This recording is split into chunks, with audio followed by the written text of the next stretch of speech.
يا أيها الذين آمنوا كتب عليكم الصيام আল্লাহ রাব্বুল আলামিন বলেন, হে ঈমানদারেরা শোনো, আমি তোমাদের উপর রমাদানের রোজাকে ফরজ করে দিয়েছি।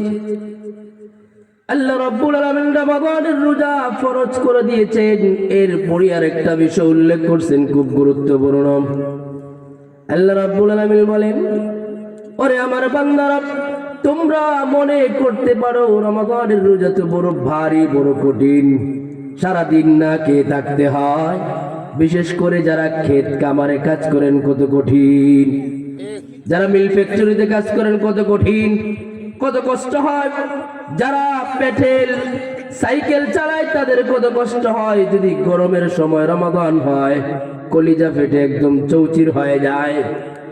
আল্লাহ রাব্বুল আলামিন বলেন, তোমরা মনে করতে পারো তোমাদের উপর রমাদানের রোজা, এই কঠিন ইবাদতকে তোমাদের জন্য ফরজ করে দেওয়া হয়েছে। আল্লাহ রাব্বুল আলামিন বলছেন, এই রমাদানের রোজা কেবলমাত্র তোমাদের উপরই ফরজ নয়। আল্লাহ রাব্বুল আলামিন বলেন, তোমাদের পূর্ববর্তী যত উম্মত অতীতে গুজরায় গেছে, এদের সকলের জন্য রোজা ফরজ করা হয়েছিল। হযরতে আদম আলাইহিস সালাতু ওয়াস সালাম রোজা রাখতেন প্রত্যেক মাসের 14, 15, 16 3 দিন। প্রত্যেক মাসের 14, 15, 16 3 দিন হযরতে আদম আলাইহিস সালাতু ওয়াস সালাম রোজা রাখতেন। হযরতে নূহ আলাইহিস সালাতু ওয়াস সালাম বছরের সারা বছর প্রত্যেক দিন হযরতে নূহ আলাইহিস সালাতু ওয়াস সালাম রোজা রাখতেন। শুধুমাত্র পহেলা শাওয়াল, 10 জিলহজ ছাড়া সারা বছর হযরতে নূহ রোজা রাখতেন। হযরতে ইব্রাহিম, হযরতে মূসা, হযরতে ঈসা আলাইহিস সালাতু ওয়াস সালাম প্রত্যেক যুগের নবী রাসূলদের উপর, প্রত্যেক যুগের উম্মতদের উপর রোজা ছিল, সওম ছিল, রমাদান ছিল, আপন আপন অবস্থায় ছিল। আমার প্রাণের ভাইয়েরা, রমাদানের রোজা কেন ফরজ করা হয়েছে?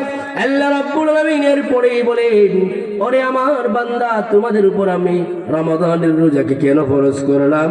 লাআল্লাকুম তাত্তাকুন, যাতে করে তোমরা মুত্তাকি হও।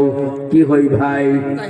যাতে করে আমি আপনি তাকওয়া অর্জন করতে পারি, তাকওয়ার গুণে নিজের জিন্দেগি গুণান্বিত করতে পারি। এই কারণেই রমাদানের রোজাকে ফরজ করা হয়েছিল। তাকওয়া বিষয়টা কি? হযরতে ওমর ইবনুল খাত্তাব রাদিয়াল্লাহু তাআলা একবার হযরতে উবাই ইবনে কাবকে জিজ্ঞেস করলেন, ও ভাই উবাই, তুমি আমাকে বলো তাকওয়া জিনিসটা কি? সহজ করে বলতেছি। হযরতে ওমর বলেন, ও ভাই উবাই, তুমি আমাকে বলো তাকওয়া জিনিসটা কি? হযরতে উবাই ইবনে কাব রাদিয়াল্লাহু তাআলা আনহু বলেন, তাকওয়া মানে কি? খলিফাতুল মুসলিমিন ওমর, আপনি কখনো কাটা গেরা পথে কখনো কি আপনি চলেছেন? হযরতে ওমর বলেন, হ্যাঁ চলেছি। হযরতে উবাই ইবনে কাব বলেন, কাটা যদি চতুর্দিকে থাকে এমন রাস্তায় চলতে আপনি কিভাবে চলছেন? হযরতে ওমর বলেন, অত্যন্ত সতর্কতার সঙ্গে চলেছি। উবাই ইবনে কাব বলেন, এটাই হচ্ছে তাকওয়া।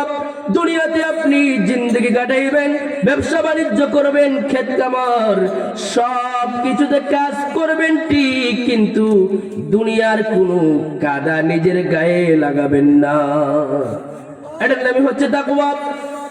হযরত ওমর ইবনুল খাত্তাব রাদিয়াল্লাহু তাআলা আনহুর শাসনামলে ইতিহাসের কিতাবের মধ্যে লিখেন, হযরতে ওমর মাঝে মধ্যে প্রজা সাধারণের অবস্থা বোঝার জন্য তিনি নিজে ঘোরাফেরা করতেন, নিজে দেখতেন কেমন শাসক ছিলেন হযরতে ওমর।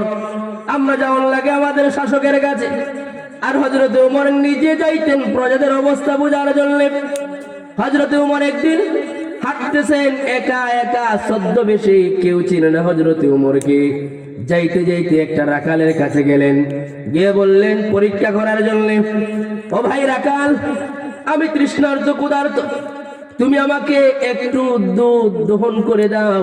তোমার তো অনেকগুলা ছাগল আছে, রাখালি করতেছো, একটা ছাগল দেখে আমাকে একটু দুধ দহন করে দাও। রাখালকে বলতেছেন, একটু দুধ দহন করে আমাকে তুমি দাও। রাখাল জবাব দিল, বাবা উমরকে চিনে নাই সে। উমর তাকে পরীক্ষা করতেছেন। রাখাল বলতেছে, দুধের মালিক আমি নই, আমি কেবলমাত্র রাখালি করার দায়িত্ব পেয়েছি। দুধের মালিক তো মালিক, আমার বকরির মালিক তো মূলত দুধের মালিক। হযরত ওমর তখন তাকে বলে, ভালো একটা পরামর্শ দিই তোমাকে, তুমি একটা ছাগল আমার কাছে বিক্রি করে দাও, আমি তোমাকে কিছু টাকা দিয়ে দেই, তোমারও লাভ হইলো আমারও কাজ সারলো। ওই রাখাল বলে, বাবা শোনো, আমি যদি তোমাকে দিয়ে দেই আমার মালিকের কাছে কি হিসাব দিব? হযরত ওমর পরীক্ষা করার জন্য বলছেন, মালিক তো আর তোমাকে দেখতেছেন না। এই যুবক তখন রাখাল ডাক দিয়ে বলে, ফাইনা ইয়া হাদা ফাইনা আল্লাহ, ওরে আল্লাহর বান্দা তুমি এটা কি বলছো? আমার মালিক যদিও এখানে দেখতেছে না, ছাগলের মালিক যদিও দেখতেছে না, কিন্তু আহকামুল হাকিমিন, দুনিয়ার মালিক আল্লাহ তো দেখতেছে। এটাকে বলা হয় তাকওয়া। দুনিয়ার সিসিটিভি, মানুষের চক্ষু দুনিয়ার কোনো কিছু দেখালে অপরাধ থেকে মানুষকে বাঁচাইতে পারে না। যদি কারো অন্তরে তাকওয়ার মতো মহান গুণ থাকে, এই তাকওয়ার গুণে সে গুনাহ থেকে বাঁচতে পারে। হযরত আশরাফ আলী থানভী রাহমাতুল্লাহ আলাইহি, আপনারা নাম শুনে দেখবেন। আশরাফ আলী থানভী রাহমাতুল্লাহ আলাইহি নিজের এলাকা থেকে একদিন মিরাটে যাবেন, ভারতের মিরাটে। আশরাফ আলী থানভী যখন যাইবেন, রেল স্টেশনে গেলেন, গিয়ে বলতেছেন, চলো আমি যাই। উনার যে ভক্ত মুরিদান ছিল, এরা উনাকে উঠাই দিত রেলে। তখন উনার সঙ্গে ছিল ব্যাগ, একটু কুশাইল ছিল, কুশাইল এক আটি কুশাইল আর একটা ব্যাগ ছিল। টিটি যে টিকিট চেক করে, এই লোক হযরত আশরাফ আলী থানভীর ভক্ত মুরিদ। তো সে বলতেছে যে আশরাফ আলী থানভী রাহমাতুল্লাহ আলাইহি, যে পীর সাহেব হযরত আপনি চলুন, আমি যেহেতু নিজেই টিটি চেক করার দায়িত্ব আমার, আমি আপনাকে সুন্দর মধ্যে পৌঁছাই দিব, এটার জন্য ব্যাগের জন্য আলাদা টাকা পয়সা দেওয়া দরকার নেই। আশরাফ আলী থানভী রাহমাতুল্লাহ আলাইহি বলেন, ওরে ভাই তুমি আমাকে কোথায় পর্যন্ত দিয়ে আসবা বলো? এই লোক বলতেছে, আপনি তো মিরাটে যাবেন, আমিও মিরাট পর্যন্ত যাব। আশরাফ আলী থানভী বলেন, আমি আরো সামনে যাব। এই টিটি বলতেছে সামনে যাবেন, ঠিক আছে, মিরাট থেকে যে টিটি উঠবে দিল্লি পর্যন্ত, এখান পর্যন্ত আমি তাকে বলে দিব, কোনো সমস্যা হবে না। আশরাফ আলী থানভী বলেন, আমি তো আরো সামনে যেতে চাই। টিটি বলতেছে, এরপরে কই যাইবেন? দিল্লি তো শেষ স্টেশন, এখানে তো আপনাকে নামতেই হবে। আশরাফ আলী থানভী বলেন, আমি কোথায় যাইব তুমি আমার কথা বুঝতে পারো নাই? এই দুনিয়ার সফর শেষ করে আমি কবরে যাব, এই দুনিয়ার সফর শেষ করে আমি হাসরে যাব, এই দুনিয়ার সফর শেষ করে আমি পুলসিরাতে পাড়ি দেব। তুমি আমাকে বলো, মিরাট দিল্লি পর্যন্ত তুমি আমার সঙ্গে থাকবা।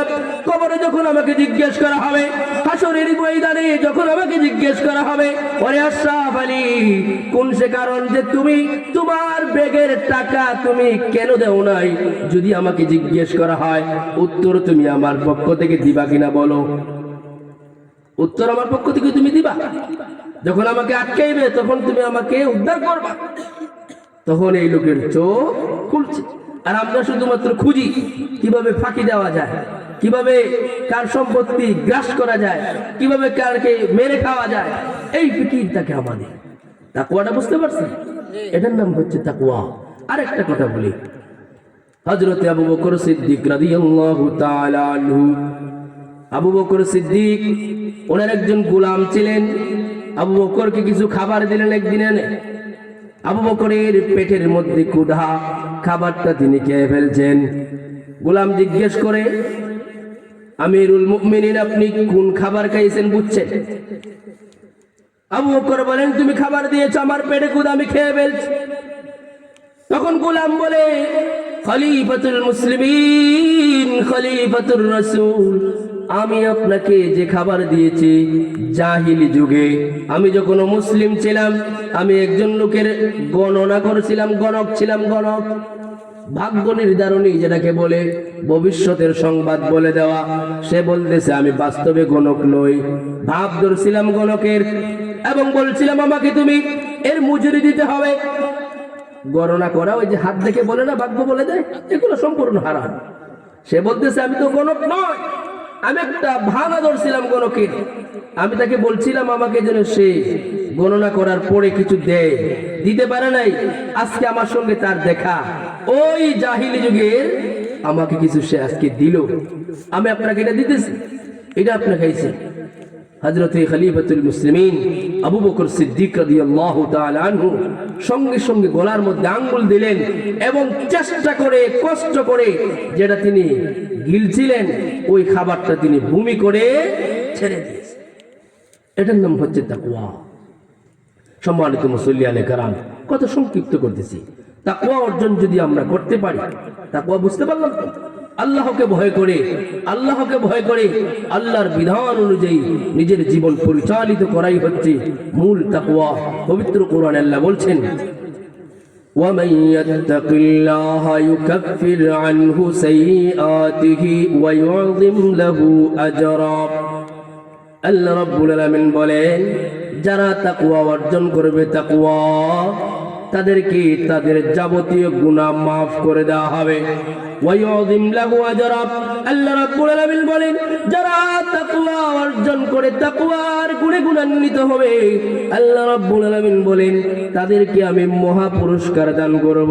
আরেক আয়াতের মধ্যে আল্লাহ বলছেন, ওয়া মাইয়াত্তাকিল্লাহা ইয়াজআল লাহু মাখরাজা। আল্লাহ রাব্বুল আলামিন বলছেন, যারা তাকওয়ার গুণে গুণান্বিত হবে এদেরকে আমি দুনিয়া এবং আখিরাতে কঠিন পরিস্থিতি যখন হবে, দুনিয়ার জিন্দেগিতে আমার মুত্তাকি বান্দা যখন কোন কঠিন পরিস্থিতির মুখোমুখি হবে, আখিরাতের জিন্দেগিতে যখন আমার বান্দা কোন কঠিন পরিস্থিতির মুখোমুখি হবে, আমি নিজ কুদরতে তাকে এই কঠিন পরিস্থিতি থেকে মুক্ত করে দিব। আল্লাহ বলছেন, ওয়ায়ারযুকুহু মিন হাইসু লা ইয়াহতাসিব। যারা তাকওয়ার গুণে গুণান্বিত হবে, আল্লাহ রাব্বুল আলামিন বলছেন আমি তাকে এমন জায়গা থেকে তার রিজিকের ব্যবস্থা করে দিব যেটা সে কল্পনাও করতে পারবে না। তাকওয়ার গুণে গুণান্বিত হতে পারলে রিজিকের টেনশন নেই, গুনাহ সব মাফ হয়ে যাবে, পরকালীন পেরেশানি, আখিরাতের পেরেশানি সব দূর হয়ে যাবে। আল্লাহ রাব্বুল আলামিন বলছেন, ওরে বান্দা, আমি তোমার উপর রমাদানের রোজাকে ফরজ করেছি যাতে করে তুমি তাকওয়ার গুণটা নিজের মধ্যে অর্জন করতে পারো। আল্লাহ রাব্বুল আলামিন যেন আমাদেরকে রমাদান এর প্রস্তুতি গ্রহণ করা, রমাদানের রোজাগুলি ভালোভাবে আদায় করার তৌফিক দান করুন। সকলেই বলুন আমিন। যেহেতু রাত অনেক হয়ে গেছে, আর আলোচনা লম্বা করছি না।